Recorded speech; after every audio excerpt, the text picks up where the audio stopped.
across the UK, on DAB+, on your smart speaker, on your smart TV, and on your side. This is Talk.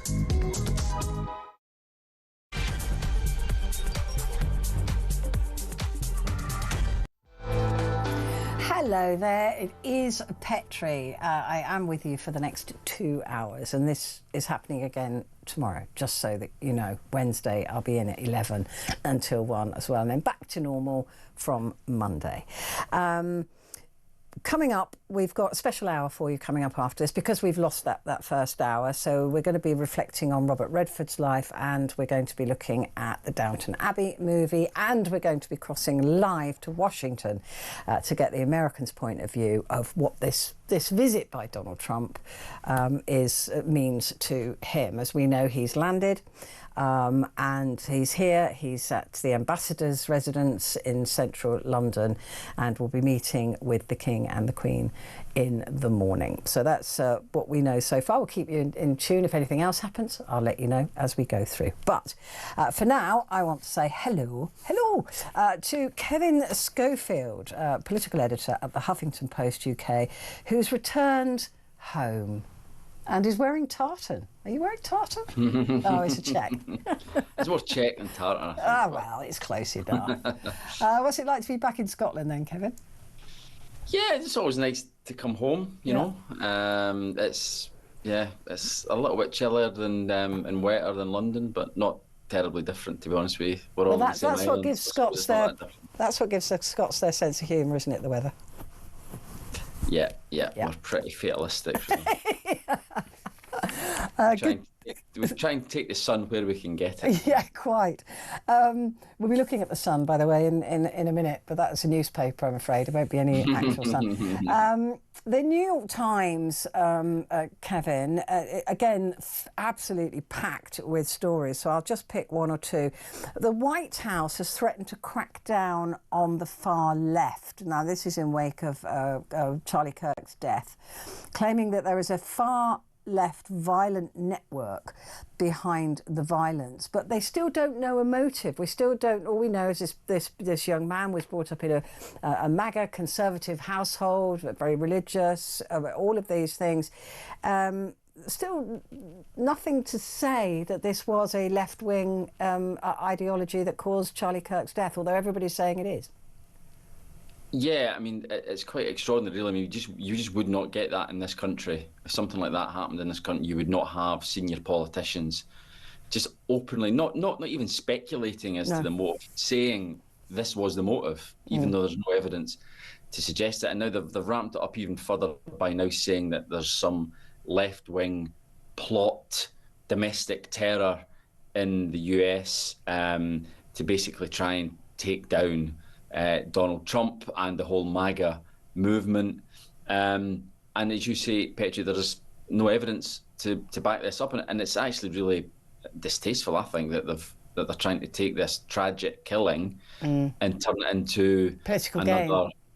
Yeah, absolutely. Turn it into another front in the ongoing culture war, you know? So they're trying to take advantage of this situation to try and ramp up their base again, to convince them that there's some sort of nefarious left-wing terrorist plot to stop their political movement. And it's despite the fact there is, I would say it again, there is no evidence to back that up as yet. Now, it may well transpire that this guy was driven by left-wing ideology, but as we sit here right now, we just don't know that. There is no evidence to support that, and yet Donald Trump and his associates are stating it as complete fact. It's also interesting to note that a man who talks about the lack of free speech in this country, the president, they've started sacking anyone who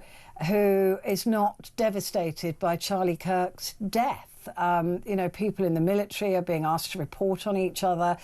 People in other positions are being asked to report on each other. If they're federal workers, somebody who's going, well, look, I didn't particularly like the guy, you know, and shutting down anybody who, nobody should be glorying in this, but even that is freedom of speech, right? I mean, if that is your bent, if you're going to glory in somebody's death, it is your right to do so.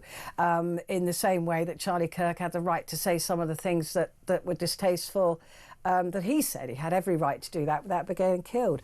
So it's just really interesting that if free speech is brought up by Donald Trump during this meeting with Keir Starmer, and we're being told we're like North Korea, I find that really distasteful. Absolutely, and what's ironic is that Charlie Kirk himself was a fierce defender of free speech. You know, that was, you know, part of his political outlook. You know, he said there is no such thing as hate speech. Yeah. There is only free speech. You know, you may not agree with what someone says. You may find it distasteful, offensive, abhorrent. Yeah. But they have the right to say it, and yet his death, his killing, is being used, it would appear, by people who purport to be on the same ideological wing of the political spectrum as him. They're using it to try and clamp down on free speech. And, you know, were he still alive today, I'm sure it's something that Charlie Kirk would not agree with. I completely agree with you, because it is the point that we should be able to listen to voices that we don't agree with. That's the whole point. The whole point of freedom of speech, actually, is to hear something you don't agree with. That's the whole point of the freedom of speech. But it seems to only go one way. Yeah, it is pretty extraordinary, and you know, it's been all over social media today, the examples of this clamping down of hate speech, as it's now being called by the Trump administration and Trump supporters. And yet, as I say, Charlie Kirk was a fierce defender of people's right to be offensive and people's right to say things that may well be beyond the pale and maybe will be perceived as beyond the pale by the majority of people. But he defended the right to say it, and yet his killing is now being used as an excuse to clamp down on that free speech. And yeah, there's a real contradiction there. There really is. And as you said, Charlie Kirk himself would not want that, because his whole thing was, as you said, he even had freedom across his T-shirt. The other story that I wanted to address with you, because I can't help feeling this is heading somewhere, and this is the US announced another attack on a boat in international waters, claiming that the people on the boat were gang members trafficking drugs. There was some question over the last boat where 11 people were killed that seemingly they were civilians, and innocent civilians at that. And of course they were Venezuelans, and I don't know what the nationality of these are, perhaps they're Venezuelan again. But this doesn't feel like a sensible move for a peace president to make. No, you're right. I mean, for a guy who has his heart set on getting a Nobel Peace Prize, it is a pretty odd tactic. And yeah, he does really seem to believe that because he is the President of the United States, he can do literally whatever he likes, that be that in the US itself and now in international waters. You know, there are supposed to be, you know, laws against this type of thing, you know, and yet he does not think that these rules apply to him. Now, I think a lot of his supporters will undoubtedly agree and support the fact that, you know, they're taking on allegedly these drug barons and, you know, the people who are flooding America with deadly drugs, killing lots and lots of people. So they'll say, well, look, if this is what it takes to end this vile trade, with the war on drugs, we've been fighting it for the last half a century, and yet we've never won. Maybe this is the silver bullet. Maybe this is what is needed to be done. But you cannot allow America just to go around the world effectively blowing up whoever it likes It's extrajudicial killing, isn't it? Extrajudicial killing, absolutely. That's what I mean. There are laws against this type of thing, very clear international laws against this type of thing. And yet, as I say, Donald Trump does not think that the law applies to him. He thinks because he's president, he can effectively do anything he wants. And it's a pretty dangerous precedent, I think. Yeah, I think it's a bit worrying because, of course, Venezuela has not taken this very well, certainly the last killing. But also, it's this extrajudicial killing, it means that these people are being put to death without trial. I mean, without any, I just find it extraordinary that is even allowed to happen and that it's not being condemned globally. Because who knows where it could be next, right? Well, absolutely. I mean, you're right. There's no due process. Yeah. It's the American authorities are being judge and jury and deciding who they want to take out. And maybe it's because, I mean, Trump, as we say, is very good at flooding the zone. There's just so much going on right now. There's so much going on around the world right now. You know, as we was just talking about Charlie Kirk, there's Gaza, there's Ukraine, there's a state visit. There's just so many things that it's difficult to try and keep across everything that's going on. But even this is something that, you're right, hasn't probably had the coverage internationally that it should have done, because it's very worrying indeed, a very dangerous precedent. And, you know, if they can be allowed to do this, then who knows what they might want to do next. Yeah, I mean, it just strikes me as that the Human Rights Watch should be over it. The human right, there should be, like, you can't just kill somebody because you say they're guilty. Absolutely not. I mean, you know, it would be anarchy were that to happen. What would stop other presidents or prime ministers in other countries doing precisely the same thing against other nations? Yeah. It would just be absolute anarchy and chaos. And that is why it's really worrying indeed, and it's something that, you know, should be called out, I think, and certainly held up to the light, should be scrutinised, and interrogated very clearly as to why they're doing it, what justification they think they've got in doing it, what evidence do they have to back up why they're doing it. All of these things should be laid out for people to interrogate, and just the fact that they're just going ahead and doing it because they say that they can is deeply concerning. Yeah, I mean, I imagine that the nature of gangs, it would be virtually impossible to identify the people who were on the boat and what they were carrying. And if you've got that sort of intelligence, why aren't you arresting them when they get into American waters? That again is bears a question. Yeah, I mean, I can only imagine. We know that Donald Trump, you know, the way he talks about very aggressively about his opponents. I guess if you're looking at it from their point of view, it's, well, if you hit them hard in this way, this very unconventional way, they will absolutely think twice about trying to traffic drugs into America in future. The chances are, though, they'll just try and find other ways of doing it. It's I'm always a little bit wary of simplistic answers to very, very complicated problems. And as I say, we've been trying to crack this issue, this problem with drugs for 50 years probably. And there's probably a reason for that, because it's a deeply complicated issue, very difficult to try and the drug barons tend to be one step ahead of the authorities, unfortunately. This is, as I say, a very unconventional way of doing it. It breaks all sorts of conventions and also all sorts of international laws. And the chances are it probably won't even work. Yeah, I mean, and that's why, as well, they're choosing to do it in international waters as opposed to American or Venezuelan. Let's have a quick look at the Sun newspaper for Wednesday. Air Farce 1, migrant plane off to France with none of the migrants on board. So this was the one in, one out. Yeah. And that's already collapsed.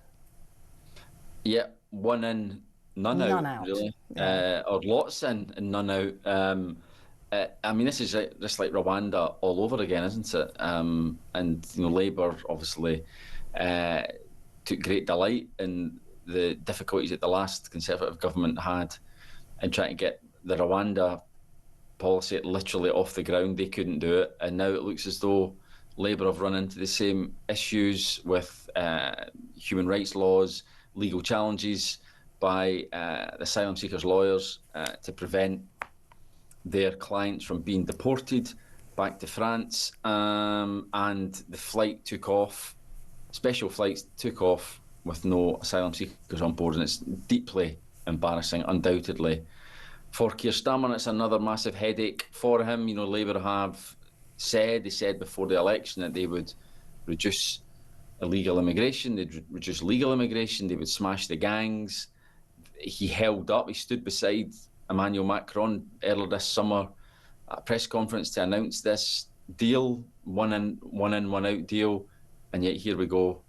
This was supposed to be the week when these flights were supposed to begin, and it's blown up in Keir Starmer's face, and as I say, it's very embarrassing for him. I bet Yvette Cooper's glad she's not in office in the Home Office anymore. She will be putting her feet. I mean, she's got a lot on her plate as Foreign Secretary, but she will be very glad that this one is not landing on her desk. I mean, Home Secretary has always been the poison chalice job, hasn't it? It's always been the worst job in government. Yeah, always, I mean, from when I can remember. It's been a graveyard for just. The only person, ironically, who prospered was Theresa May. Yeah. She actually was Home Secretary for a very long time. Yes, she was, yeah. And went on to become Prime Minister. Obviously, it didn't end terribly well for her ultimately as Prime Minister, but, being Home Secretary didn't kill her career.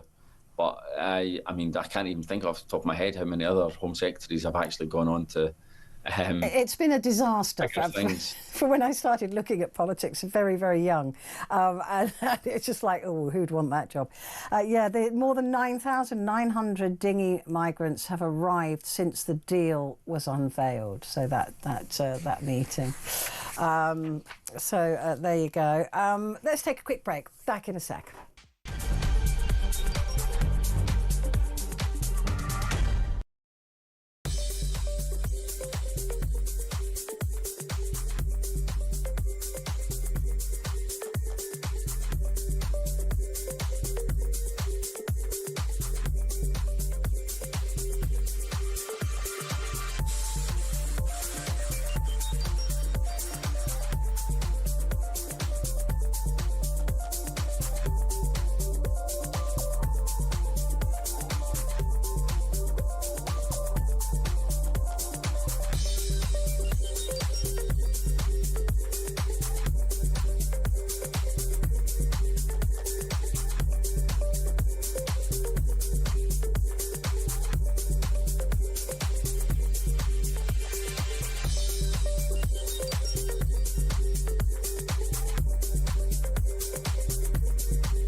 Across the UK, on DAB+, on your smart speaker, on your smart TV, and on your side.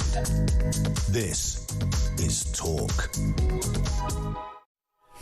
Hello there, this is Talk, and it's Petrie here with you and with me, Kevin Schofield, political editor at the Huffington Post UK. Message here from Aaron saying, Donald Trump is one strong president. I wish we had him. He would maybe blow boats out of the channel coming from France. Just acts of murder.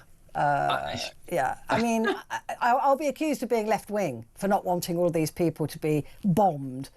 I mean, I get the frustration. I understand that people are really hacked off. I am as well. I think everybody in this country is. But extrajudicial murder? I don't know. And we should probably try and draw the line somewhere at some point, I think. Yeah. And Joe said, how can you say there's no evidence that Tyler Robinson was left-wing? He had left-wing mottos and rhetoric inscribed on the bullets. That turns out to be fake news. Yeah, that is fake news. Yeah. That was fake news. And one of the mottos on the bullet was actually from the manufacturer of the bullet. Yeah, as far as I know, that was fake news. And I saw a thing where someone was talking about how they're all sort of internet memes. Yeah. Were on the bullets as opposed to any sort of left wing. Yeah. Ideology. It was very sort of meta. Yeah. Online code almost, as opposed to. Apparently, it's a group called the Groypers. Groyper that's right. Code. Yeah. That's what I heard. Yeah, but listen, he's not talking. He's not told us a motive. It will come out in the fullness of time. But before that, let's just. Why do people have to jump to these conclusions? I just think, well, just wait. Let's see who actually did it. I mean, it reminds me, Kevin, of... Do you remember when that aeroplane and that helicopter crashed into each other when President Trump had just become president? And immediately his government was coming out and saying, this is DEI, we're going to have to stop DEI, this is because of all the DEI hires. And it turned out that every single person, bar one, was a white man that was involved, from the traffic controller to the pilot to the helicopter pilot to the, you know, all of them had nothing to do with DEI. And that's the danger, this leaping to these political statements straight away. It just reminds me of that. Well, absolutely, you're right, but this is intentional. This is all part of the MAGA playbook.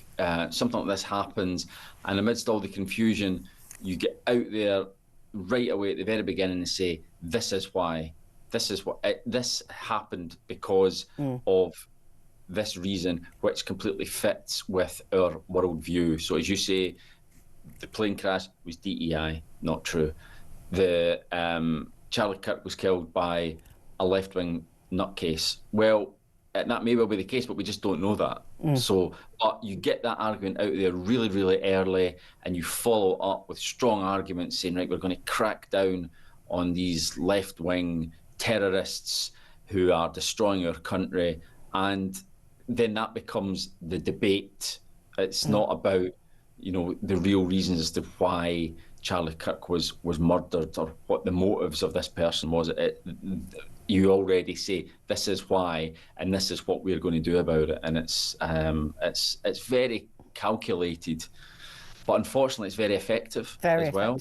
Yeah, and that's why it's done. Yeah, I mean, it is extraordinary.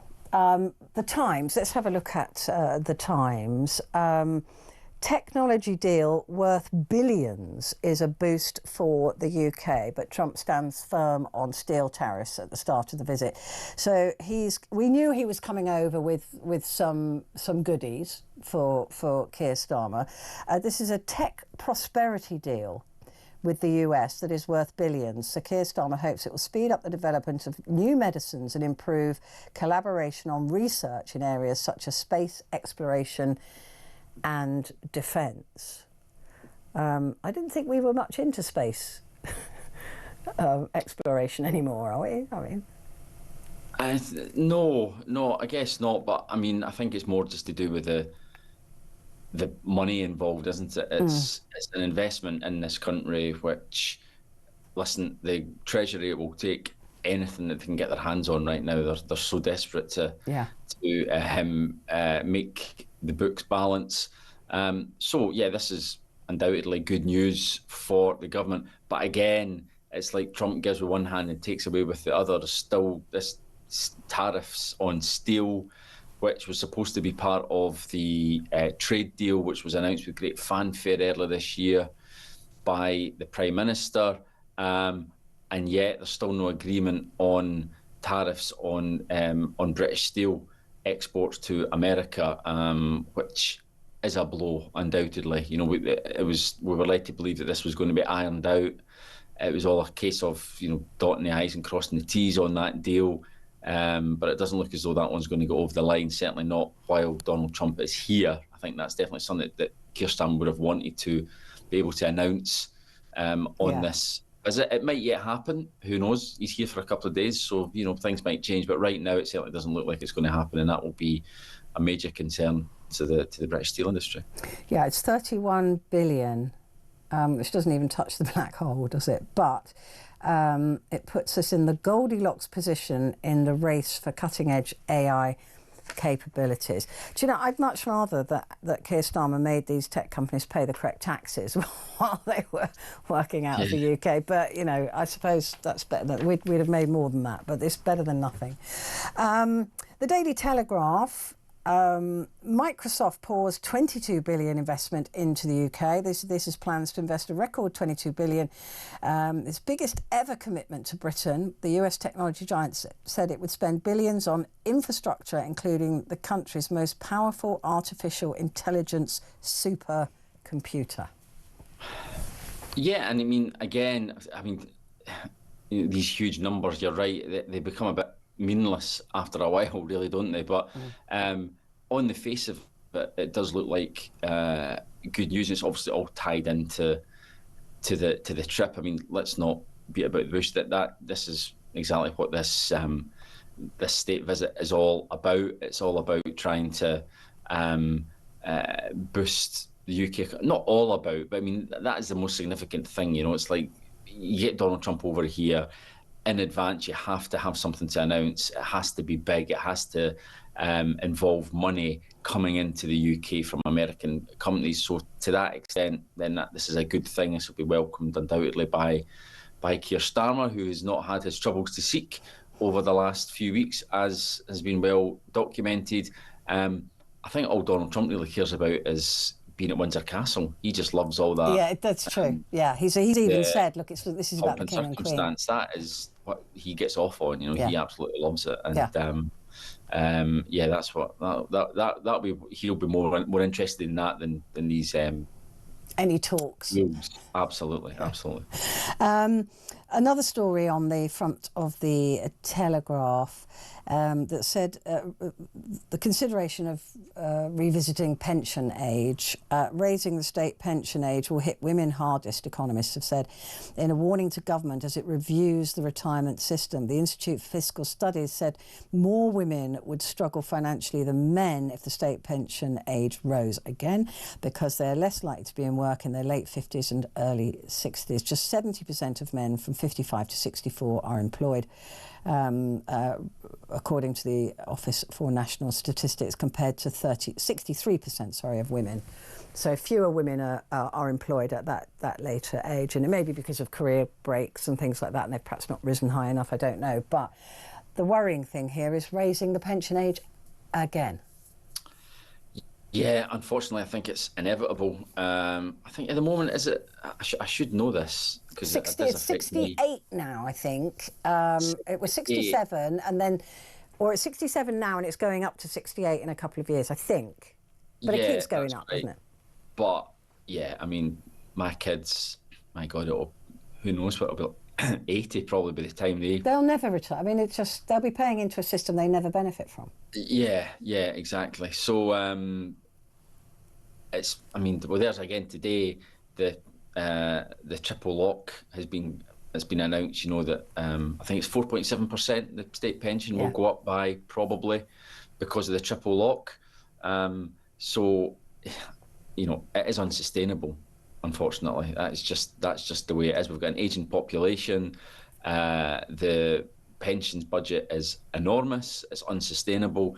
So the only way to try and make it work is to make people work longer before they can receive their state pension. That is just the way it's ratcheting up. It's only going in one direction. They're never going to bring it back down again. So, unfortunately, I think we're just going to have to brace ourselves. If you're in your 20s and 30s now, then forget it. You won't be able to retire before you're 75, I wouldn't have thought. But the thing is that this is all very white collar, and you can tell that it's white collar people making the decision, because there are a heck of a lot of blue collar jobs. There are a heck of a lot of people who work on building sites, that work, who do physical jobs, bin men and women. Even lorry drivers. There are millions more jobs that require, to be physically fit, to be, your eyesight to be good. If you're a driver, if you're a lorry driver, all of these things. So they've got to fix the jobs market. It's all very well just saying, right, we're going to make people retire at 70. I think that'll be the next age. But what happens to people who are on the trowel, who are plumbers, electricians, who can't get down on the floor anymore at the age of 69, 68 or whatever, or their eyesight. So I mean, I know not everybody is decrepit at that age, I know that, but it's still physically challenging. But there's no reflection on that at all. No, you're right, absolutely. I mean, there's just no way you can still be doing physical labour to the same extent at 70 or at 69 as you were at 25. And you don't want to, right? You've been doing it all your life. Your body's absolutely knackered. What? And you're supposed to keep working. No, you're right. It's but yeah, you're right. It's all seen through the prism. That's not taken into account whatsoever. It's all about the bottom line, effectively. And the government will just look at the numbers and think, well, these are how many people we've got who are eligible for the state pension. This is how much money it will cost us. We can't keep paying that. We just don't have the money. But what will happen though is that they'll cut the pensions bill, but because of the things that I've just talked about there, or we've just talked about there, the benefits bill will go up because people won't be able to go and build a house at the age of nearly 70. They won't be able to do those jobs. So what choice have they got but to get into the benefit system? It just seems to be a false economy. Whichever way you look at it, you're just stealing from Peter to pay Paul. Yeah, absolutely. And it's just another of these intractable problems. Yeah. But I mentioned the triple lock earlier.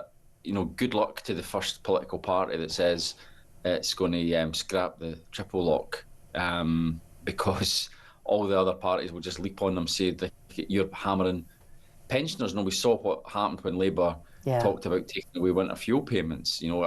Times that by 100. When you imagine what the fury will be like if the government ever said they're going to get rid of the triple lock, even though privately every politician you speak to admits that they will have to get rid of the triple lock because it's completely unaffordable. But it's one thing giving people something, it's very easy to do that, but to take it away, we've seen that, haven't we? Pensioners who, as we always say, they do vote, they're a very powerful lobby, they've got a very powerful voice. Trying to take away the triple lock is going to be very difficult indeed. I think it will require every party to jump together, agree that they're all just going to say, right, no more triple lock, because if one party does it alone, they'll just get absolutely hammered. Yeah, I mean, it's just, it's a disaster. They'll just kill us all off. That's all they'll have to do. Yeah. They'll have an end date by which time we have to all be like lemmings and just dive off a cliff. The Metro, Don in, none out. So this is trying to pair the two stories together. Donald Trump has come in, and then they're talking as well about the flight that went out empty today. So, yeah. It's a clever headline. It's a clever, I do. I think it's a very clever headline. Two completely unrelated stories. Yeah. Nice And they're trying to weave them together. It doesn't quite work as a story, but the headline works. We've got to take a quick break, Kevin, but we'll be back in just a moment.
Across the UK, on DAB+, on your smart speaker, on your smart TV, and on your side. This is Talk. Hello there, this is Talk, and with me Kevin Schofield, political editor at the Huffington Post UK, going through Wednesday's papers. Again, talking about pensions here on the Daily Express. 4 million to pay tax on state pension in just 2 years. More than 4 million people are set to pay that tax for the first time. In 2027, OAPs will be hit by Rachel Reeves' freeze on how much income can be free of tax. So they've started. So this basically means these thresholds that were frozen by the previous government, so the thresholds at which you start to pay tax or you move into a higher tax bracket. Normally what used to happen is that they would increase by inflation, so that you wouldn't automatically start paying more tax just because you'd had your annual pay rise. But they were frozen a very sneaky way to raise billions of pounds extra without actually technically increasing tax. Well, now, because these thresholds have been frozen for such a long time and have yet to be unfrozen by Rachel Reeves, and they won't be. They would, and I agree, they will not be. It means that pensioners will be dragged into, people on the basic state pension will be dragged into paying tax on it for the very first time, which again will cause an enormous row. Yeah. I mean, a lot of them are struggling to get by on what they've got anyway, and the idea they've got to start paying tax on it, and also very low earners. I mean, that's I mean, you're talking like £12,000 a year. £12,000, yeah. I think it's 12 and a half. Yeah. I mean, what have they got against old people? I don't seem to like them very much, do they? Well, you'd think they might have learnt their lesson after the winter fuel, but apparently not. These people have been working all their lives, not causing any trouble, just getting on with it. Just hammer them again. Hammer them again. I just want to reflect as well that Kate and senior royals at the funeral of the Duchess of Kent today, on Tuesday, and the Duke of Kent. I mean, they were married for 64 years, and he just looked so broken. Well, absolutely. Awful. I mean, completely heartbroken. Yeah. And also the first Catholic funeral, royal Catholic funeral in a living memory, I think. Wow. Obviously, I hadn't even thought of that. Quite significant as well. But yeah, I mean, after 64 years of marriage, you will understandably be completely. Just like having half of your body cut off, isn't it? I suppose it's just awful. The other big story, which I haven't mentioned, but it's on every single front page, and we're going to be talking to Josh Rom coming up, is the death of Robert Redford. He was born in 1936. I mean, 89 years old. And one of the last great Hollywood stars. Oh. He was, really handsome man. Yeah, it's undeniable, isn't it? I mean, I was hearing a commentator earlier saying Robert Redford was the actor that even back in the sort of 60s and 70s, there were men in audiences going, "Do you know what? I would." It was even men were going, "Look, he is just beautiful." But more than that, he was also a terrific. He really was a great actor. There's no bad film that he's made. Not a great actor, director, and also it would appear just a really good human being. Yeah, just a really good person. Never involved in any scandals, any negative headlines. Just an icon in every possible sense of the word. And very sad. But 89, obviously had a very long and very successful life. Yeah, but it's still very sad when these great. And of course, Butch. I think the most famous film, and maybe it's just because of my age, is Butch Cassidy and the Sundance Kid, and which was an amazing film. And I didn't realise that he lived and eventually died in a place called Sundance. Yeah, exactly. Yeah, Sundance. In Utah. And there was a Sundance Film Festival as well. Yeah.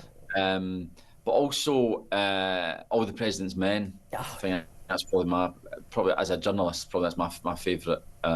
Indecent Proposal we were talking about earlier. Proposal, of course, with Demi Moore was another one. It was a great movie. Sort of later on in his career. Yeah. But yeah, I think All the President's Men, I think, probably inspired lots and lots of people to become journalists because they thought it was really sexy and interesting, and it's not always like that, I've got to say. Yeah, no, it's not. I've got an update on the last Catholic royal funeral. Not in living memory, because it was King Charles II who turned to the faith on his deathbed in 1685. Yeah, I don't remember that one. Do you not? Yeah, it was a lot. It was a long time ago. You were very young at the time. I was very young. I didn't cover that one. No, you were a babe then. You're a babe in arms. Yeah, it was just tiny. The Daily Mail, human rights fanatic PM sunk by human rights. Again, reflecting on this. I mean, it's a fiasco, isn't it? It's a fiasco. It is. I mean, it's a great time to be the Daily Mail editor, actually, because just day upon day upon day, they are just... And yeah. I mean, even the Mirror. With. Yeah. Well, absolutely. Yeah. And yeah, I mean, this is just meat and drink, isn't it, to the government's critics? And, Labour have got no one to blame but themselves. They, as I said earlier, took great delight in the difficulties that the last Tory government had over Rwanda. And this, far less ambitious and far less difficult, because the problem with Rwanda was that we were getting immigrants, asylum seekers from Rwanda. A lot of people said it was, I mean, this was the point in court, that it, just get it sorted out, because we don't think it's as safe as you're saying it is. France is it's a different kettle. It should have been easy. Well, absolutely. The whole point of the thing that brought down the Rwanda scheme was that the courts ruled that it wasn't a safe country. You couldn't send people rather to a country which wasn't safe. Well, that's not the argument here. They're being returned to France. So, and yet you can't do that either for human rights reasons. So, yeah, as I say, this is a massive blow for Keir Starmer and the Daily Mail, as you might imagine, absolutely filling their boots on it. I mean, but it is a joke. I mean, a lot of people just, it's just like, come on. Yeah. The FT, a few of the stories covering this as well, as Israel begins its ground offensive in Gaza. The ground offensive has started. And the images from earlier today across everywhere, just showing, buildings any building that was still standing, which are not many, being toppled. Yeah, and worth bearing in mind that this is an offensive which even the senior Israeli military figures said was a bad idea. They did not agree with it. And yet, obviously, because they're being ordered to do it by the democratically elected government, they've got no choice other than to follow those orders. But it seems full likely, we say, to put it very mildly indeed, that this isn't in any way going to end the war. It's that it will destroy Hamas, which is supposed to be the aim of this ongoing military offensive by Israel, and it's just it just is just so depressing, really, that there seems to be no end in sight. Well, on the same day as well that the UN declared a genocide. Yeah, well. Exactly. And we're going to see, sadly, tens of thousands more innocent lives taken in this offensive, and for what gain? It doesn't seem to be effective in destroying Hamas. There's no suggestion that is in any way imminent, and as I say, all it's doing is leading to further bloodshed, and destruction. And destruction, which seems endless and absolutely heartbreaking. Yeah. Just before we go to the break, let's have a look at the Eye. Starmer to press Trump on Israel. So they've taken that position on this, that they will be talking about that. But it seems like Donald Trump actually is just trying to keep out of it for now, isn't he? Well, yeah, when he thinks that there is a peace deal imminent, or he claims there's a peace deal imminent, then he takes an interest. But once it becomes obvious that that's not happening, it's the same goes for Ukraine and Russia, isn't it? That he takes a deep interest when he thinks that there may well be a deal which he will claim credit for. And yet, when it all falls through, it's nothing to do with him. He vanishes. Let's not forget, he promised to end the Ukraine war within 24 hours. He's been saying repeatedly that he was going to get a deal to end the war, the Israeli Hamas war, and yet neither of them are any closer. In fact, you could even argue that they're further away from peace than they were when Donald Trump came to power. And as I said earlier, for a guy who is desperate to get a Nobel Peace Prize, these are not the types of developments that he wants to see, which is why he's just pretending almost that it's not happening. Yeah, I think he gets bored, actually. But there you go. Quick break, Kevin, and we'll be back in just a moment.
Hello there, this is Talk and it is Petrie, and with me Kevin Schofield, political editor at the Huffington Post UK.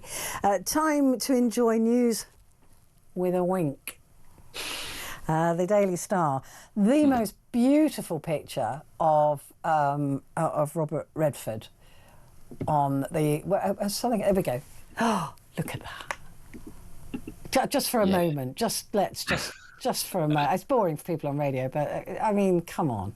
That is a beautiful human being. He had great hair, didn't he? Yes, and a perfect haircut, and his eyes. And we were looking at eyes are ridiculously blue. Yeah, when Gabriella and I earlier, my producer, were doing our very important research, we did find quite a few photographs of Robert Redford topless as well. Oh, did you know? Well, it was just part of the research, Kevin. Of course, yeah. I'm a journalist. I take my work incredibly seriously. Good for you. Boy. So again, this is Meryl Streep saying the lion of Hollywood. So they've given a whole front page to Robert Redford there, 1936 to 2020. I thought 1936 just sounds, I mean, I know it was 89 years ago, but it sounds like even further away than that, right? It's like when somebody tells me they were born in the 2020s, I'm like, what? How young are you? Yeah. But yes. You're right. Yeah, I mean, 1936. Well, yeah, it's before the Second World War even began. Yeah. I mean, it's such a long time ago, isn't it? It's just bizarre to me. And they've also got a flag there using the headline, "The Ego Has Landed," which is a picture of Donald Trump, whose hair appears to have changed colour. Yeah, I mean, you talk about your Robert Redford there, great hair. Donald Trump, Yeah. not so great. He appears to have turned into a grey-haired gentleman. Yeah, I mean, although I've just criticised his hair, it actually looks okay in that picture. Yeah. Yeah, it is. It is strange, actually. Yeah, he fascinating. He does look grey. Yeah, maybe it's just a trick of the light. Yeah, maybe we'll find out. We'll find out more later on Wednesday. And the Mirror going with the same headline: "The Ego Has Landed. Protests expected as US leader flies in, but PM hopes to shore up deals." Because after Windsor, he's been taken to his Starmer's weekend pad. Checkers, thank you. I was thinking Dorneywood, but that's Rachel Reeves. But yeah, I mean, so to avoid the protest, they don't want Donald seeing the protest. No, and I've read a piece. Someone was saying they wonder what he'll make of Checkers, because it's so. I've never been to it, but it's obviously a stately home, very British, quite dark. I'd imagine. Whereas he likes lots of gold. He'll probably be absolutely bewildered as to how the British Prime Minister can possibly live like this. Yes. There's that isn't festooned with bling, like he's turned the Oval Office into. I think actually Trump will be really impressed. He just loves all that stuff. Yeah, he loves it. He absolutely he undoubtedly has a soft spot for the United Kingdom. Yeah. His mother was Scottish, as we know. So he does. He just loves all that. Pomp and ceremony, doesn't he? It'll be really interesting. Have you seen though in Windsor that they've been some protests have been projecting onto the side of Windsor Castle photographs of Epstein? Well, I mean, that is going to be fascinating how Keir Starmer handles that at the press conference that they're going to have on Thursday, because undoubtedly that's going to be what the British journalists certainly are going to be wanting to know, what Trump made of Peter Mandelson. Well, exactly, because it does seem a little bit hypocritical in a sense that Mandelson was sacked for his association with Epstein, and then we have a state visit from a man who was best pals with Epstein. It kind of doesn't work, does it? Yeah, I think that's one of the many reasons why this is very awkward for Keir Starmer. I mean, it's been interesting that Donald Trump has not made any public remark at all on Peter Mandelson. I think for obvious reasons, because of his own embarrassment, awkward questions he's still facing in America over Epstein. But he will face those questions, I'm sure, at this press conference on Thursday, standing alongside Keir Starmer, no doubt trying to wear a fixed rictus grin. And it's going to be deeply embarrassing and very uncomfortable. So it'll be fascinating. It is awkward to try and square that circle, isn't it? That you sack one guy for his association, but you're rolling out. Well, we didn't roll out the red carpet. Actually, there was no red carpet at Stansted. There was no red carpet. No, unlike when Putin came to Alaska. I wonder what Donald Trump will think of that. I don't think he'll be very happy about there being no red carpet, because it's symbolic. Yeah, well, he is a very sort of thin-skinned person, isn't he? And things like that, he will notice things like that, and it'll annoy him. Yeah, I notice. I notice when I come in here, if there's no red carpet rolled out for me, I get very upset. But listen, talking about... I thought it was rolled out for me. Is it for... No, you're just second hand. Right, yeah. That's that just... Makes sense. Yeah. That makes sense. Talking of scandals, and this is a Scottish scandal. Yes, yes. Great story. I mean, I don't even know how this wasn't on the front pages of every single paper. This is massive scandal. Talk us through what happened. So this is the World Stone Skimming Championships, and you're taught it as a little kid, aren't you, how to skim? Yeah, I'm great at it, actually. I'm good at it. Where I'm from, we call it skiting. Skiting stone. Anyway, skimming stones.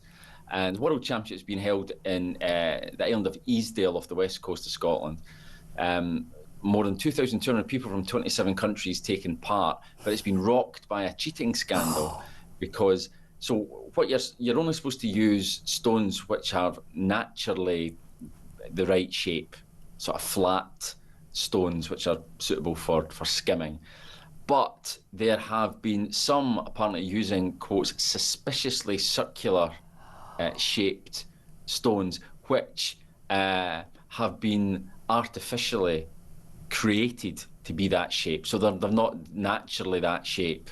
They have been modified by human hands to make them more aerodynamic and more suitable for skimming. And the organiser, Dr. Kyle Matthews, has said that the offenders had held their hands up and apologised. So there we are, an absolute scandal. Absolute cheating. Shocker. I mean, I was always told with skimming, or skeeting as you called it, that not only did it have to be a natural stone, but you had to find it where you stood in order to ski, on the beach or wherever it is on the waterfront. You couldn't bring it with you. You weren't allowed to bring it with you. No, absolutely. And the fact that people are bringing them, which they've obviously been tampering with, it's absolutely. It just shows you it's nothing sacred. Nothing anymore. is sacred. I mean, did you used to do It's coming up to conker season now. Yeah, I used to take them to school with me. I don't know if kids still do that, if they're allowed to do it, but you'd have it on a string. Yeah. Did you ever? Yeah. Oh, so you were a cheat then. Yeah. Because you could either put it in vinegar or bake it. But you couldn't bake it for too long because it then became brittle. Not that I ever did that, obviously. Suspiciously well informed on this, Petrie, I have to say. But I don't think they're allowed to play conkers anymore. No, I remember stories about how kids were being made to wear safety goggles. I mean, when the autumn came, it was the drive to find the perfect conker. It was great. I used to love it. Yeah. Yeah, and you would come in and you would, and then you'd have like a one so many, or mine's is that. Yeah, well, you'd have a oneer or a tenner. I mean, I once had a tenner and then it got smashed. So that you knew where you were in the scheme of things. Great, yeah, lots of fun. Oh well, listen, don't cheat at skeeting while you're up there, Kevin. I'll try not to. Don't do it. It's lovely to see you. Have a lovely time in Scotland, won't you? Thank you very much indeed for joining me.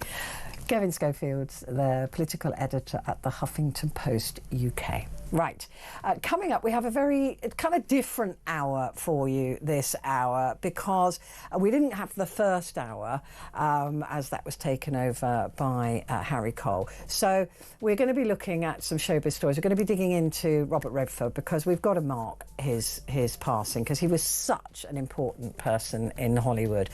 So we're going to be talking about Robert Redford. If you've got any memories of him, you want to give me a call, then please do. And then we're going to be looking at the Downton Abbey film. We've got some exclusives for you. The film is out on Friday.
across the UK, on DAB+, on your smart speaker, on your smart TV, and on your side.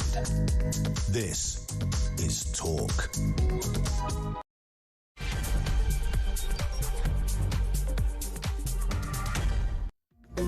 Hello there, it is Petrie here with you for the next hour, and just to let you know, we're going to be crossing live to Washington DC at the end of this hour, just to get an update as to Donald Trump's visit here and what it means to America and all of that angle of the story. So we will be crossing live to Washington at the end of the hour, but we've got a lot of showbiz to get through first, as we know that Robert Redford has died at the age of 89 after a legendary film career that spanned decades. He's former Golden Boy, is remembered as a heartthrob actor, an Oscar-winning director and devoted environmentalist and family man after his death was announced on Tuesday morning. Well, joining me here to discuss this is Josh Rom. Thank you very much indeed. Entertainment reporter and contributor to the Sun newspaper. Thank you for coming in about this. And of course we've got your exclusives from the big film on Friday. I mean, 89 years old, he had an iconic career. I mean, he was extraordinary, wasn't he? And many people listening will have memories of going to the movies to go and see him in Butch Cassidy and the Sundance Kid, or, you know, not Fatal Attraction, Indecent Proposal. Quiz Show. Yeah, I mean, just loads and loads of films. He directed that, but yeah, he wasn't in it, but he directed it. Yeah, I mean, and he was a great director as well. I mean, that's the funniest thing is, you know, when Mr. Awards Watch that I am, when I was kind of going through the record, when it came to the BAFTAs, he won for basically 3 performances, because back in the 70s, you could have actors to win for a number of performances. For example, Gene Hackman won in the same year for both The French Connection and The Poseidon Adventure. Jack Nicholson the year before, 1969, for Chinatown and The Last Detail. But in the 70s, so he won for Butch Cassidy and the Sundance Kid, Downhill Racer, and Tell Them Willie Boy's Here, all in the same year, back in 1970. Wow. But when I looked at his record at the Academy Awards, the Oscars, he actually never won a competitive Academy Award for his acting. He was nominated in 1973 for The Sting, and he was also nominated in 1994 in the Best Picture and Best Director category for Quiz Show. The awards that he actually won were for Ordinary People in 1983 as a director, and in 2001 for the Honorary Academy Award, for the Academy Honorary Award. And then when it came to the SAG Awards, again, he won for Lifetime Achievement in 1995, but never actually won for his acting. Golden Globes, he won 6 awards, which included the Cecil B. DeMille Award, the infamous Cecil B. DeMille Award back in 1993. Again, a Lifetime Achievement Award, and then for Best Director in 1980 for Ordinary People. So actually, when it comes to, everyone knows him as this heartthrob actor.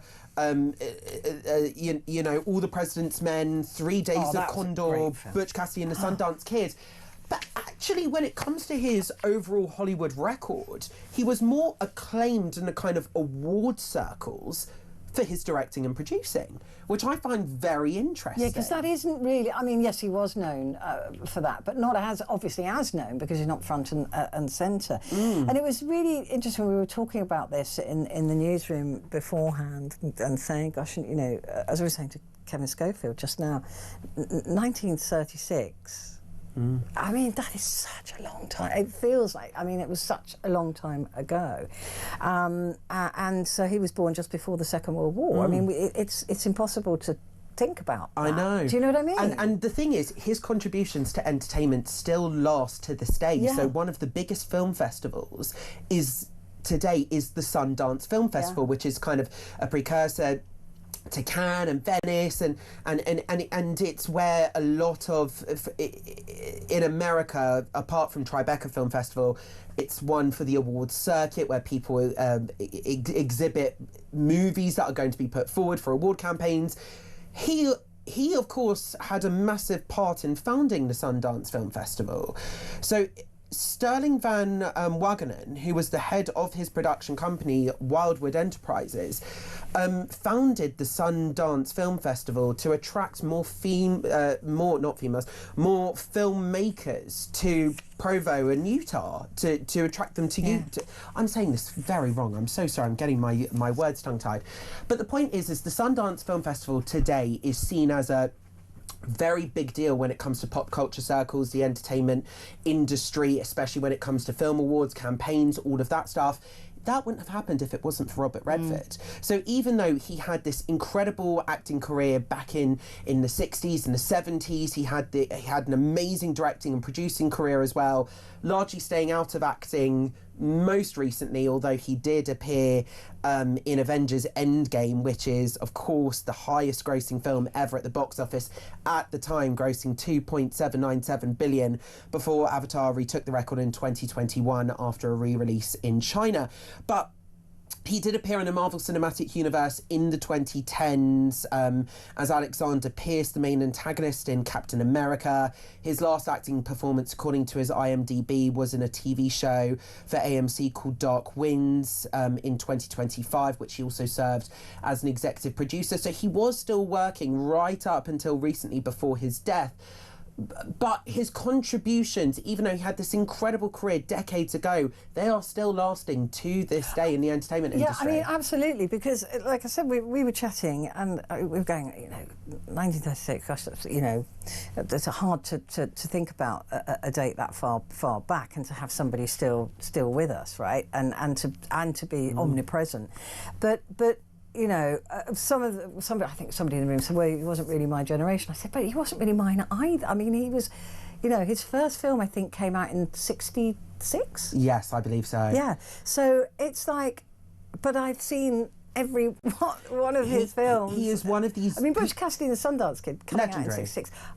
Obviously, I've watched that after, because it wasn't. Of course, but still, it still feels fresh. Well, I think I don't want to say the moral of the story is, but he is one of those generational names that has had such an impact through different generations that even if you're not that familiar with his work, so when it comes to the awards watch and whatever, I love looking at the records and I love looking at the history. I wasn't actually that familiar with his actual filmography, like the inner details of it. But of course I know who he is. Of course, he's Robert Redford, yeah. Of course. So I think it kind of... The best way that I can pay tribute to him is by calling him a generational force, because even if you're not necessarily familiar with all of his work or even a part of his work, I kind of really paid attention. I was like, oh, that's Robert Redford. And then I think on the screen when watching Captain America and the Winter Soldier, and then I think, what other Robert Redford films have I personally seen apart from Butch Cassidy and the Sundance Kid and All the President's Men? True icon, and although we've got great actors now, he was of a generation, I think, where films were incredibly important to people. People always went to cinemas, in the 60s and 70s, and that was when a lot of courting couples, if you like, would go and see a movie. So, I still think courting couples like to go and see a movie. It's just maybe slightly bit different on Netflix and chill, but I still think a cinema date is a great way for a day. It's a very good day. But you know what I mean? I think that and also because of the way Hollywood was run in those days and the number of films that they would churn out really quickly, and so you'd always be constantly seeing him, and so I think that those days of having that kind of icon, we probably won't see that again. Well, yes and no, because I still think cinema is such a uniting force. I can imagine not everyone loves everything to do with entertainment. Not everyone cares about everything to do with entertainment. I know probably a lot of people don't love reading about Katie Price day in and day out. Some people are just interested, some people are fascinated, other people less so. But what I love about kind of TV, music and film in particular is that we can all watch the same thing or listen to the same thing and all gather completely different opinions from that, but still come together in the way in which we express ourselves. I find that art is still very much a unifying force. For example, we saw at Christmas times, you might hate the BBC, but you were watching Gavin and Stacey. You know, there is nothing like a good TV show or like a film that captures the zeitgeist to kind of bring us all together. And that's kind of partly why I do what I do as my job and why I'm so passionate about it. And actually because I like to get people talking, I like to get people thinking, because people go, oh, showbiz, it's guff, it's entertainment, who wants to read it? And I'm like, okay, well, what was the last thing you watched? Oh, well, I saw this and I absolutely loved it, blah, blah, blah, blah, blah, blah, blah, blah, blah. And I'm like, but that's entertainment. Yeah. So that's the thing, and I think Robert Redford is one of those names where people of all different generations, Butch Cassidy and the Sundance Kid, to the Marvel Cinematic Universe, somebody somewhere, everybody in the middle, would have liked something that he either produced, directed, or starred in. Yeah, and also he was so incredibly famous and had beautiful women and all of that. So you remember all that. Well, the funniest thing is it's Barbara Streisand and Jane Fonda were reportedly absolutely infatuated or in love with him off screen, but he never actually dated. Well, he didn't date Jane Fonda in real life, but it's you know, he captured the hearts and minds of women across the industry, and I'm sure I think there's a lot of sad people in Hollywood. Yeah. Well, Leonardo DiCaprio is one of them. He's paid tribute to Robert Redford, who's died at the age of 89. Very sad news, very sad day. We lost an absolute legend in our industry. I admire him for not only his work as an actor, but as a director with Quiz Show. We have a film tonight that we're premiering that is it's a political thriller in a lot of ways, and he was the one that created the foundation for all that with All the President's Men, 3 Days of the Condor. But more so than anything, I've said it over and over again, he was an avid environmental advocate, and he was a member of the NRDC like me, and he was a hero to a lot of people in our industry, including myself. So it's a huge loss. Thanks so much. We actually have Thank you. Yeah, and of course that was Leonardo DiCaprio there talking about Robert Redford, and of course the one person that has been compared to Robert Redford is Brad Pitt, because of their looks. Actually, they're not. If there was going to be a film about Robert Redford, Brad Pitt would be play the one. Robert Redford. I was discussing this with you earlier, actually, and I said Robert Redford ran so Brad Pitt can run alongside him. Yeah. Yeah. And I think that's pretty darn accurate. Yeah. Yeah, I think that a lot of these actors that like Leonardo, they probably owe an awful lot to the likes of well, the thing is with Hollywood, I don't want to call it a pyramid scheme, but at the same time, what people did back in the day paves the way for what people are doing now. The stardom kind of transcends down a pyramid, and for example, you look at different stars like for example Emma Stone. Would Emma Stone have necessarily have made it if she was alive in the 1920s, 1930s, 1940s? No, because she's a very different type of actress. So there's loads of actresses before her that changed the kind of style. So for example, if it wasn't for Demi Moore, for example, would Emma Stone have had the variety of career that she had? Like, we can make all these different arguments, but it just shows all of these actors sort of knock a glass ceiling or knock a door. Exactly. And change the game so other people underneath them can act in their own way and in their own image. Yeah. So there you go. The sad, because it's sad that he died, but he had a great life and he reached a good age. But that's Robert Redford, who died in his sleep at peace with loved ones around him in Sundance, which is where he lived. The place which he loved the most. The place he loved the most. And I have to tell you, there's an excellent piece in the Sun Online. So if you go to thesun.co.uk, there's a really good piece in there about Robert Redford with all the information about him in there as well, if you fancy having a read of that. But Josh is staying with us because we're heading to Downton.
across the UK. On DAB+, on your smart speaker, on your smart TV, and on your side. This is Talk. Hello, this is Talk, and it is Petrie with you with a special Showbiz sections now, because we've got Josh Romstill with us, entertainment reporter and contributor to the Sun newspaper, and that is because there is the final Downton Abbey movie released this Friday. It's in cinemas this Friday. Well, no, it was in cinemas on Friday. Friday. So you can go and see Downton Abbey, the grand finale, right now. Right now? Oh, I thought it was coming up. But you've been interviewing and chatting to the stars of it. So I've been busy. You've been very busy. Been busy. So tell me what you've been up to. And dare I say, Petrie, I've been in absolute heaven as a Downton Abbey super fan myself. I mean, it is so popular at Downton. I'm not surprised. Yeah. I mean, the way one paper described it, it's like watching this movie is like having a soak in a warm bath. It's so comforting. Is it the biggest action-packed cinematic adventure? No. But it's not meant to be either. The beautiful thing, I think, about the Downton Abbey films, and I mean this with the first, second and third, is like they're more like extended episodes more than anything. So it's you instantly feel comforted when you watch it. And the beauty, I think, of this film in particular, and I think you kind of had it with the first one, less so with the new era, is that you don't necessarily need to watch the series in order to understand what's going on, because in this film, at the centre, you have Lady Mary Crawley, used to be known as Lady Mary Talbot. She's divorcing her now ex-husband Henry Talbot, and she's at the centre of this, and the storyline basically focuses on her and the whole entire household dealing with the scandal, while simultaneously you have servants retiring downstairs, the cook, Mrs. Patmore, and Charles Carson, the butler, whilst Hugh Bonneville is struggling to let go and get his head around the fact that Lady Mary, the true heiress, is going to take over the estate. So it's, in terms of plotline, it's very simple. There are some references that if you are a fan of the series, you will get straight away. If you're not a fan of the series, you might not get. So there was this one point in the cinema where Lady Edith, she was known, played by Laura Carmichael, she was known to clash a lot with Lady Mary in the series, played by Michelle Dockery. And she makes a very snappy sort of line. They used to clash, but the sisters are quite close now. But she made a snappy line when Mary was like, I've made a mistake, I've slept with this American guy and I don't know what to do. And Lady Edith goes, well, at least he isn't Turkish, referring to season 1. And then me and another fan, Richard Arnold, in the cinema, we, at that time when we were in the screening room, we both went, yes!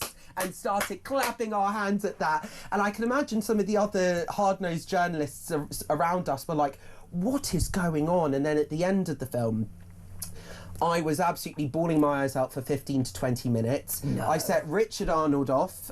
He said he was crying. How is Richard? I haven't seen him for ages. Send him my love on he was on the red carpet at the premiere as well. And he also sat down with the stars, and we all get our own exclusives. But also sitting next to Richard, who then ended up crying, is Jonathan Ross, brother of Talk Radio and Talk Sport's very own Paul Ross. So all three of us were at the back of the screening room, an absolute blubbering mess for the last 20 minutes of Downton. But because it really is the final. It definitely seems like that. It's not just called the grand finale. At the end of the first film, because my mum and I, we've been watching Downton together for years, back when it was on ITV, we sat together on a Sunday night, right from the first series. After the first film, we both said, they're gonna make another one. They're gonna make another one.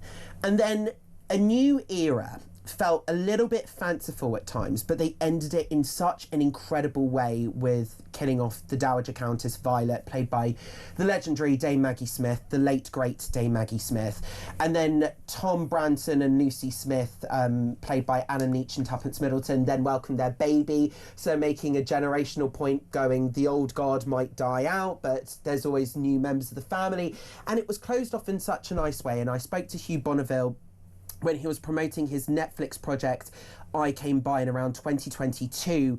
And I asked him at the time, I was like, are you going to make another one? And he's like, I'm not against it, but they did tie up the franchise in such a nice way.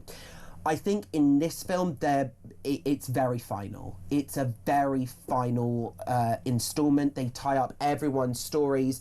They put all the characters in a nice, ending them up in a really nice way with each of their respective storylines. It does feel very, very final. And I, of course, sat down with some of the big stars. So I was very lucky enough to sit down with Jim Carter, who plays Carson, Phyllis Logan, who plays Mrs. Hughes, Kevin Doyle, who plays Mr. Molesley, and Raquel Cassidy, who plays Miss Baxter, now known as Mrs. Molesley. And, you know, our chat was very, very reflective in tone. And I kind of got them, first and foremost, to reflect on the immense fan feedback that they've received over the years. God, that's a tough one, because we've had so much feedback over such a long time. I suppose when I think of Carson and Mrs. Hughes, it's people saying to us all the time, when are Carson and Hughes going to get together? And I was like, well, that's before you knew? Yeah, before we knew. I knew from the moment I saw you on set. Oh my God, there was that magic, that chemistry. There was Jim Carter and Phyllis Logan that transferred into Charles Carson. What was your name?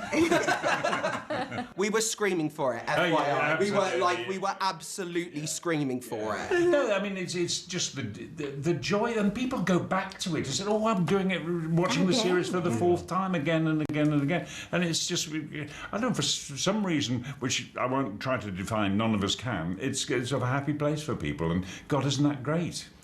And, you know, we were waiting at least 2 films for Baxter and Molesley. 2 films. Oh. Yeah. I mean, I was waiting too.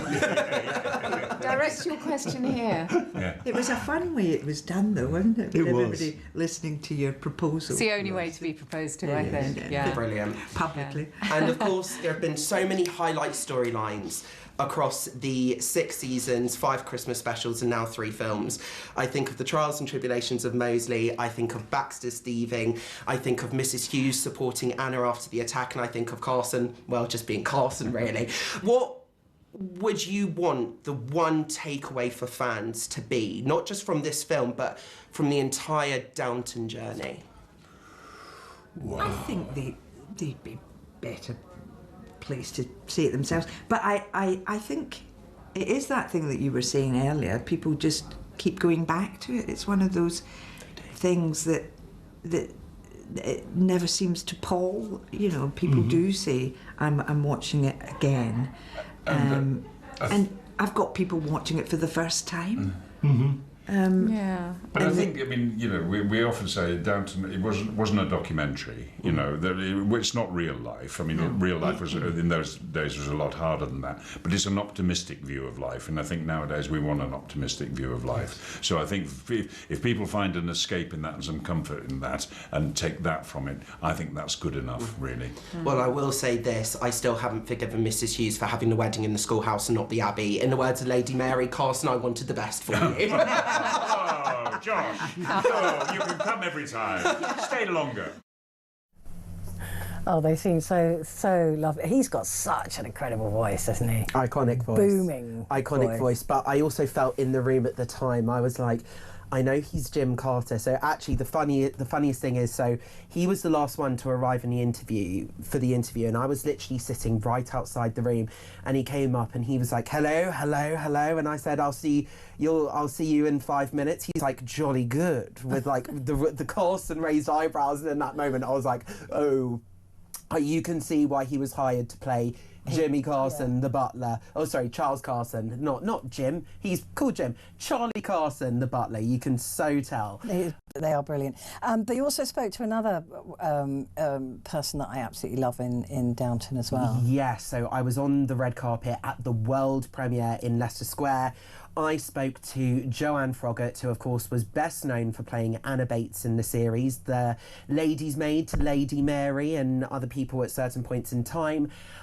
she couldn't help but reflect on the big set visit from the Princess of Wales, Her Royal Highness, then known as the Duchess of Cambridge. She said that she went to visit the set in March of 2015 to celebrate kind of British creative industry. She met the cast and the crew, and Joanne, for her, that was like a big moment. It was incredible. It was a real honour. It was always wonderful to hear of people you may not have expected to be fans of the show, and it was lovely. Lovely to sort of to welcome her on set and to be able to just kind of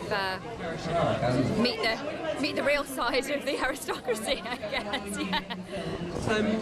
Anna has been through so much in the series. Mr. Bates going to jail, she getting attacked, then she going to jail. You know, how did it feel to finish this incredible film on such a high note, on such a happy note for Anna at last? And do you think secretly, well, not even secretly, do you think she'll be really happy going into the future now? Oh yes, I think Anna and Bates have definitely found their happily ever after, and I think we leave Anna and Bates exactly where we want to, and I think exactly where the fans want to leave them, and I think that's a really important part of this farewell. So I hope the fans are pleased. I can tell you I am. Oh good, I'm really happy. I'm really happy about that. It's incredible, you know, it's bittersweet, it's emotional, but in a very happy tears, and I feel very proud to have been a part of this incredible show with these incredible people, and I just feel grateful. I just feel really grateful. Yeah. She looks so... I mean, I know that she's acting, right? And I do appreciate that she, you know, has to look a certain way, but blimey, she looks glamorous. She looks so I'm sorry glamorous. to those of you who are listening to this, but I'm telling you, she looked absolutely beautiful. It's also so funny to see all the ladies at the world premiere, like, for example, Laura Carmichael. She is absolutely beautiful, and I think of Lady Edith kind of being this kind of old maid, even though she wasn't old, this, like, frumpy for those times maiden. And when I saw her in real life, I was like, my goodness, you look absolutely beautiful. And someone else who I know you think is beautiful, who I know you're looking forward to this one, is Mr. Dominic West. He walked the red carpet with Rob James Collier. Dominic West, of course, is returning as actor Guy Dexter, and his manager now is Thomas Burrow, played by Robert James Collier. He's been in it, Rob has been in it since the very first episode for 15 years. So we asked him how he felt this time around when he heard the words, the grand finale. It's nice to have closure. It's nice to have closure. I genuinely think it's the last one, but also we've got to admire that to go for 15 years, there's not many shows do that, so I'm incredibly proud of what we've done and what we've achieved, and this is just the icing on the cake. It's a lovely way to go out. Well, I think it's got a lot longer to run, you know. I've only been in 2 films. I'm just warming up. Can't wait. He's got so much more to give. Grand finale too. And I got to tell you, I love both of your direction in this film. Seeing this relationship flourish was so lovely to see. You know, what was it like for you guys? And I think if there was going to be a spin-off, I think a Barrow and Guy Dexter spin-off could be a good idea. Yeah, I think that's a great idea. Yeah. Yep. Yeah, in California, yeah. Or somewhere, you know, equivalent, like Sands End. And I think it should just no dialogue, because I'm not into learning lines. Just us two working out solidly. Yeah, a muscle beat. And then getting tanned up on the beach. Yeah? You having that? I love that. Love that idea. I'd watch that. They want a spin-off. You can so tell they want a spin-off. And I was saying what I was saying there, not necessarily because they're my favourite characters or that's particularly what I want to see, just that I will give anything to see a Downton Abbey spin-off. Yeah, anything. I know, but it's the finale. Right, quick break, and then we'll be back with Hugh Bonneville.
across the UK, on DAB+, on your smart speaker, on your smart TV, and on your side. This is Talk. Hello there, this is Talk and it is Petrie, and with me still is Josh Rom, entertainment reporter and contributor to the Sun newspaper, and we're talking about Downton Abbey, the finale. The grand finale. But of course there is Dame Maggie missing. There is Dame Maggie missing, but even though she obviously passed away, I think she passed away after the grand finale, and as they were filming, she passed away after A New Era, I believe, and then they kind of they felt her absence on set. She is absolutely everywhere in this. So the portrait of Violet, the Dowager Countess, hangs right in the centre of the Great Hall. Literally, you see this beautiful shot, that kind of first shot of the Great Hall, where you walk into the Abbey and boom, you see her kind of presence in that portrait, literally staring at you in the face. The storyline about Lord it's also with kind of moving into the Dower House as well. Her presence is very keenly, although her absence is keenly felt, the character and the legacy of that character is absolutely everywhere in that movie. So of course we've got more of this sit-down interview with Jim Carter, Phyllis Logan, Raquel Cassidy and Kevin Doyle, and of course I couldn't go without asking about the late great Dame herself. I hate to be that person, but the Dowager is literally everywhere in this film, from the storyline about the Dower House, to the picture in the Great Hall, to the references to the infamous line, "What is a weekend?" What did it mean for all of you guys to dedicate this film in her honour? And then how much by all of you was she missed on set? Because I know, Jim, you had a lot of scenes with her. Yeah, I mean, the Dowager was missed and Maggie was missed, you know, very much. So her presence, I think, her presence and her absence was deeply felt for people. I mean, I worked more with Maggie than you guys, really, didn't you? So, I mean, because I was upstairs as well. But just what she brought to it, and the fact that we can all quote her favourite line. She was a magic ingredient. But I think this, you know, and it's called the grand finale, is a fitting tribute, sort of a subliminal tribute to Maggie and to her, you know, her brilliance. It wouldn't have been the same show without her, would it? No, not at all. Yeah. I love the pride that you just said, like, I was upstairs as well. Yes. I mean, Kevin made it upstairs a little bit, Mr. Mosley came up, but he was I have to share this with you, slightly incompetent. And trying to get Kevin serving food in the correct way around the table was a nightmare. Can I just say one thing? When I did see the trailer for the first time, I literally thought to myself, and you'd love this, what would Lady Shackleton think? Because of the divorce, what would she think? Oh, my God. Oh, dear, the divorce. Oh, no, don't say it. Because, of course, she was related to Henry, so I was like, what would she think? Oh, you really are a super fan. I told you. So the question is, what would she think, Josh? What would she think? Yeah. We're all clueless. I mean, seriously, you are a super fan. I am. And for the record, I think Lady Shackleton would absolutely abhor Henry's behaviour and would absolutely support Mary as Violet's granddaughter. Of course. For the record. For the record. But you also, like I said before the break there, you also managed to talk to Hugh Bonneville. Yeah, so what's very interesting about the grand finale is they introduced the character of Noel Coward, who of course was not just, we know him now as a legendary playwright, but the cast kind of compared him to kind of Taylor Swift of his own generation in terms of his popularity, and he's brought in to kind of rescue Lady Mary in a nice twist towards the end, which you'll see when you go and see this film, of course. But in this movie, and actually because Mr. Molesley as well is trying to get the attention of Noel Coward now that he's after a new era. He's now a scriptwriter for the film industry, and he says an actor is only as good as his script. So naturally, I asked Hugh Bonneville that after 6 seasons, 5 Christmas specials, and now 3 films, what does he admire most about Lord Julian Fellowes' writing?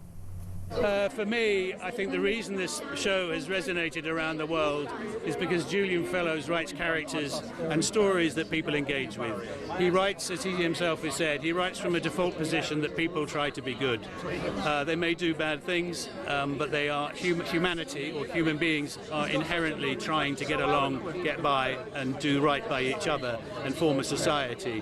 You wouldn't think that from what we're seeing in certain parts of the world right now, but that, I think, is the underlying notion that Julian works to and that we all subscribe to, and why we disappear into this world, this fictional world, and see it as a safe haven, really.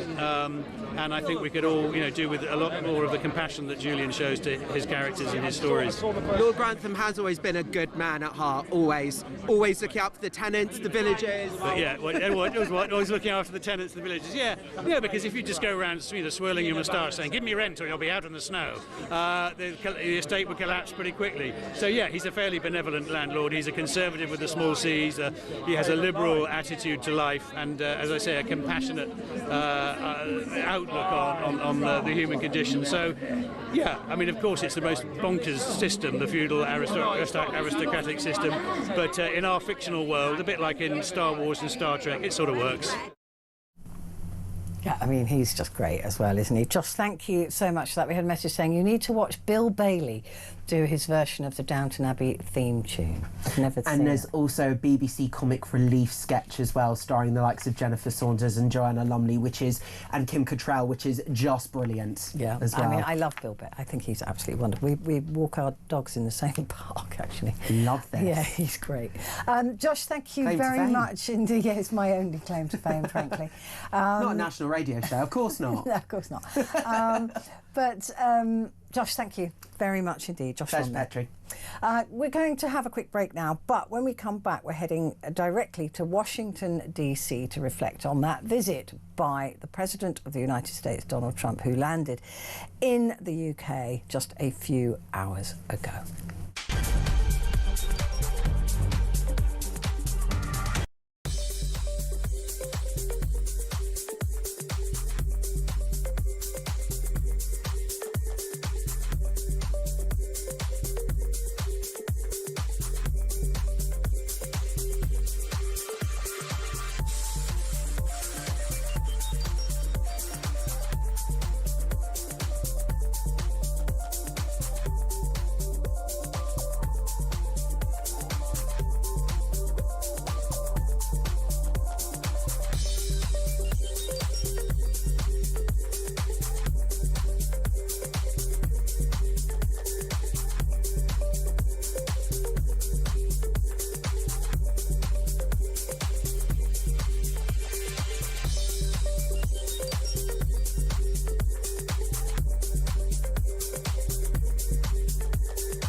Across the UK, on DAB+, on your smart speaker, on your smart TV, and on your side. This is Talk. Hello there, this is Talk and it is Petrie here with you until the top of the hour. And of course, the big story in town is the big man himself. That is the President of the United States, Donald J. Trump. He arrived with Melania. They landed at Stansted Airport. There was obviously an honour guard there, but there was no red carpet. Will he notice that? Will he be upset by that? And what does America think of his journey here to the UK? Now, we know that Donald Trump loves the UK. He's always saying that he loves the UK. He says he's great friends with the King and with the Queen. He adores Prince William and Princess Kate. So he's in for a really good time, providing, of course, he doesn't see any of the protests. So I wanted to find out what America thinks of this and what possibly is going through Donald Trump's mind at the moment. And I'm thrilled to say that David Charter joins me now, assistant editor for the US Washington Bureau, chief at the Times, and author of the Royal Audience, 70 years, 13 presidents, one Queen's special relationship with America. That is a heck of a title. Thank you so much for joining me, David. To that point, what does America think about this visit? Is it big news?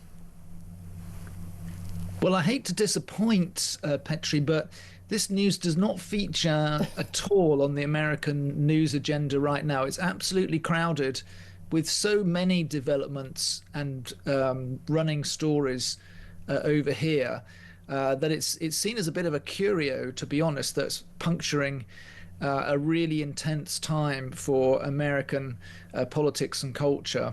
Of course, you've heard about the assassination of Charlie Kirk, the young right-wing populist who was shot dead at Utah University last week, and that's the fallout from that is utterly dominating the debate here, and will probably follow Donald Trump to the UK, because obviously we have all the details around the suspect, but all the fallout that's been pledged by the White House to crack down on what the president has called the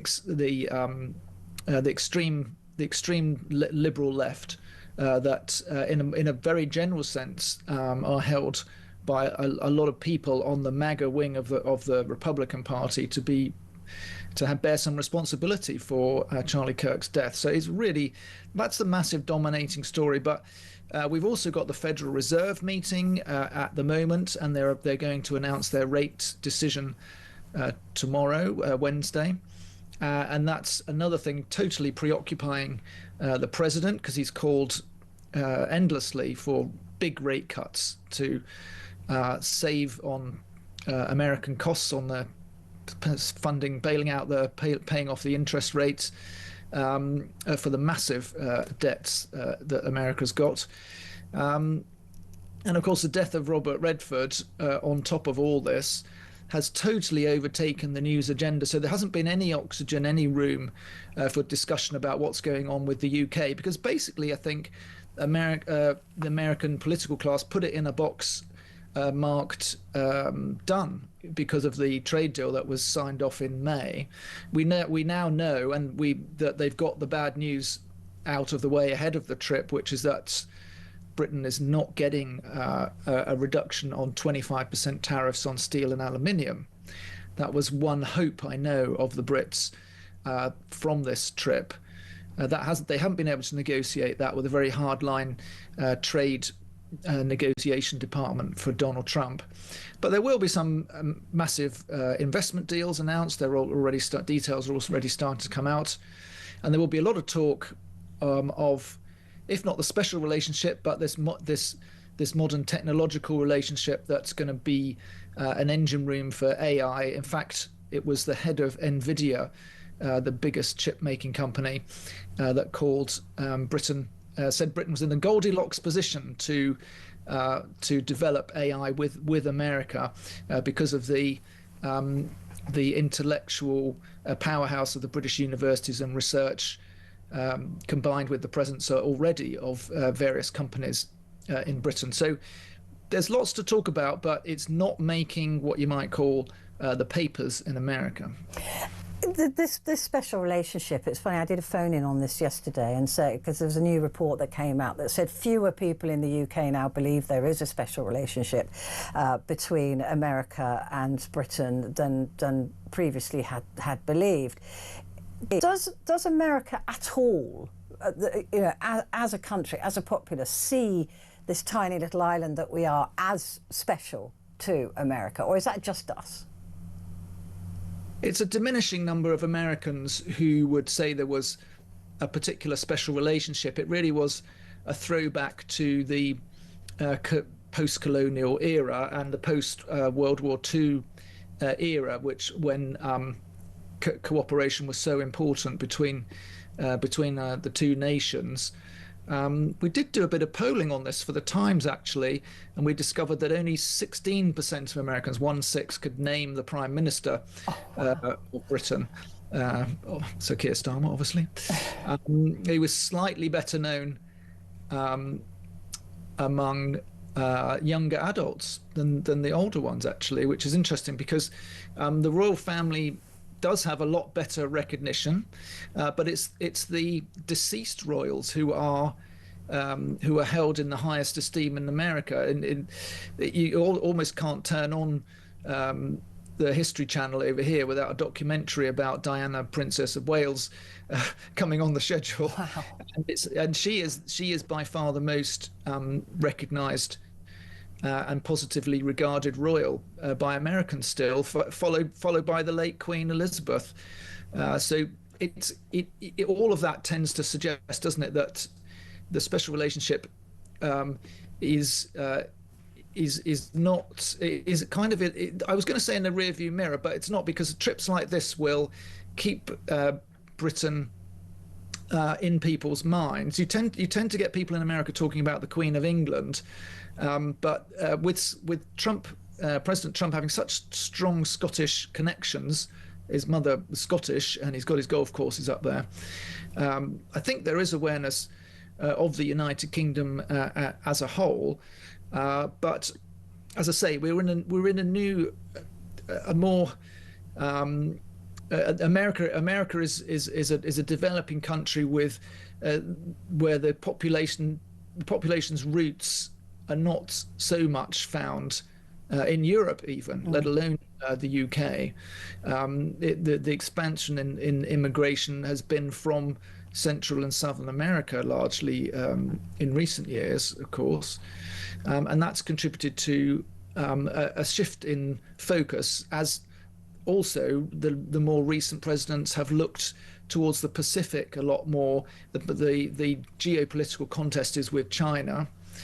And the arena for that is really the Indo-Pacific now, not the Atlantic. Yeah, I think it does feel like it is dwindling, especially when we get the same tariff as the Taliban. But one other thing I did want to talk to you about is, has there been any movement on the dial at all about Lord Mandelson being sacked? Did that appear anywhere? There has been a little bit of coverage in some of the American news media. I did see a segment about it on CNN, for example, but that's not very widely watched actually in America.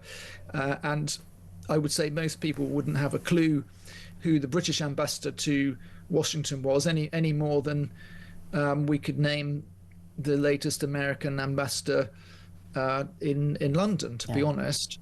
It's something of a curio.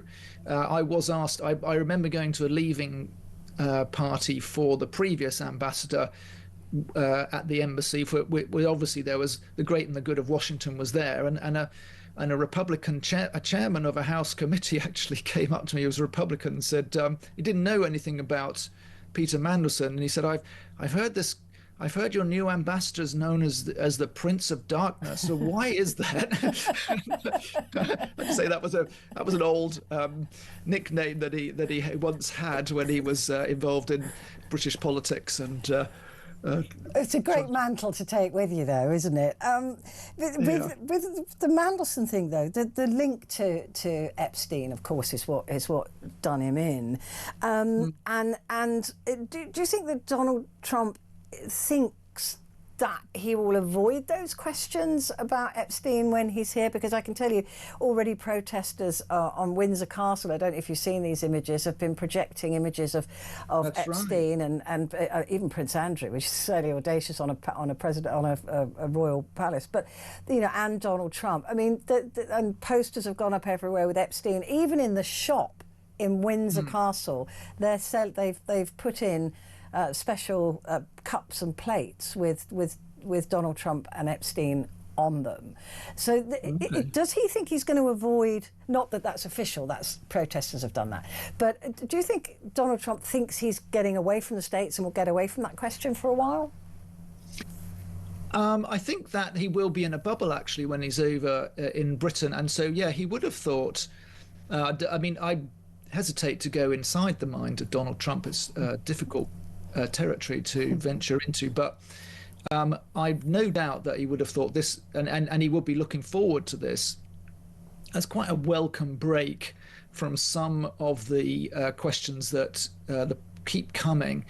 The White House very much wanted this Epstein story to go away over the summer, and it's just come back with a vengeance. That's not because Sir Keir Starmer sacked Peter Mandelson. It's because the White House has promised total transparency, and the Attorney General Pam Bondi said she had the client list or the black book of Epstein on her desk, and then of course later said, well, no, I misspoke, and we don't have any more real information. And there's just been an absolute clamour on all sides, and the reason why it was aggravating for Trump is that it's the MAGA base, as much as any other voter in America, is very keen to know all about who Epstein's clients were, and for full disclosure as promised. And they don't feel they've got it, because a lot of information has been published, but not an awful lot of new stuff. That's certainly not satisfied the call for everything to come out. We're told there could be millions of more documents. I don't know how that works out, whether each individual email or photograph or something is a separate document, but we're told there could be millions more documents that haven't been released, and that may be because it's a problem redacting them so that victims don't get named or dragged into this. But yeah, there's a hue and cry still going on over here that I'm sure Donald Trump hopes he's escaping. We're told there will be a press conference on Thursday after talks at Chequers. So obviously that's up to the media what questions arise during that. And there are some pretty big questions, perhaps even bigger geopolitical questions than the Epstein business, that are potential flashpoints between the countries, like is Sir Keir Starmer really going to recognise the Palestinian state as soon as next week, when the UN General Assembly gets going? We know that Donald Trump's administration has really attacked France for saying they would definitely do this, and that is potentially quite a tricky subject, as Trump hasn't given up his search for getting the hostages out and getting a peace deal there, nor has he in Ukraine. But again, it's a subject that Europe and America are barely on the same page, despite that meeting in the White House now nearly a month ago after the Alaska summit with Putin. So they're two massive conflicts that, again, Britain and America are not exactly on the same page at the moment. Many people in this country are not on the same page, so I've got to be brief here, but I just wanted to say about the protests. Will they be shown at all? There will be protests. There are protest plans all over the country. Will they be shown in America? I think it depends what media you consume. I think it's